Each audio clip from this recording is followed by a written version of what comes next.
मैंने तो कभी माना नहीं कि इसको इस दृष्टिकोण से लेना चाहिए, बल्कि तो बड़ी मूर्खता होगी। लेकिन जैसे आम किसी का जन्मदिन होता है वैसे मेरा भी होता है, और आप लोग इतनी भारी तादाद में आते हैं, उसका प्रचार करते हैं, तो थोड़ा सा महत्व मिल जाता है। कोई ऐसी खास याद तो नहीं है, लेकिन जैसे आम बच्चों का जन्मदिन मनाया जाता था वैसे हमारा भी मनाया जाता था। शायद फ़र्क कुछ ज़माने में ऐसा था, ज़माना तो नहीं कहना चाहिए, उस उम्र में कभी जब छोटे होते हैं तो बड़े उत्सुक रहते हैं कि कब हमारा जन्मदिन आएगा, दावत दी जाएगी, बच्चे आएंगे। लेकिन अधिकतर जो नज़रिया रहता था वो ये कि हमारे को गिफ्ट क्या मिलने वाला है। और जब छोटे होते थे, जब भी दावत दी जाए बच्चों के लिए, तो सबसे पहले हम लोग जाकर उससे पूछे क्या लाए, क्या मेरे लिए ऐसा। और अब जैसे जैसे दिन बीतते गए, अब ऐसा लगता है कि एक और साल बीत गया। गिफ्ट मतलब मटीरियलिस्टिक गिफ्ट मुझे कभी भी पसंद नहीं आया। ये लोगों का प्यार और आदर मिलता रहे, माँ बाबू जी का आशीर्वाद था जब तक, उसके लिए मैं अपने आप को भाग्यशाली समझता हूँ। अभिषेक और श्वेता ये दो सबसे बड़े उपहार हैं मेरे लिए, और अब पोती आराध्या और अगस्त्या और नव्या नवेली जो कि मेरी बेटी के बच्चे हैं, यही मेरे लिए सबसे बड़ा एक तोहफा है। बहुत सुखद रहा ये,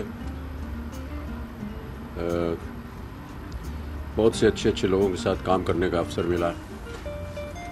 और यदि हर दशक को लिया, ख्वाजा अहमद अब्बास को धन्यवाद दूंगा, क्योंकि उन्होंने सबसे पहले मुझे अपनी फिल्म में काम दिया, साथ हिंदुस्तानी में। फिर उसके बाद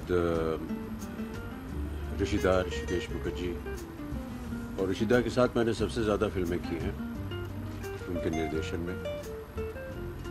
और सलीम साहब, जावेद साहब, जिन्होंने बहुत खूबसूरत स्क्रिप्ट्स लिखी मेरे लिए,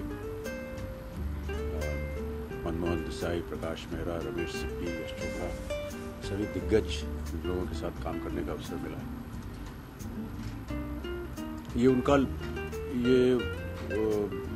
उनकी ओर से जो योगदान था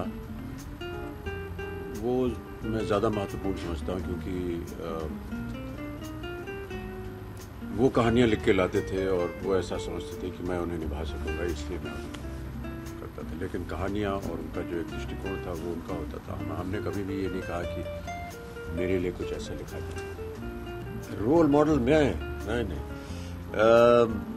मैं अपने माँ बाबूजी को खास तौर पर, इंडस्ट्री एक्टिंग के तौर पे देखा जाए तो दिलीप साहब को मैंने माना है, वाहिदा जी को माना है हमेशा, और वो मेरे आइडल्स रहे हैं और रहेंगे। Thank you.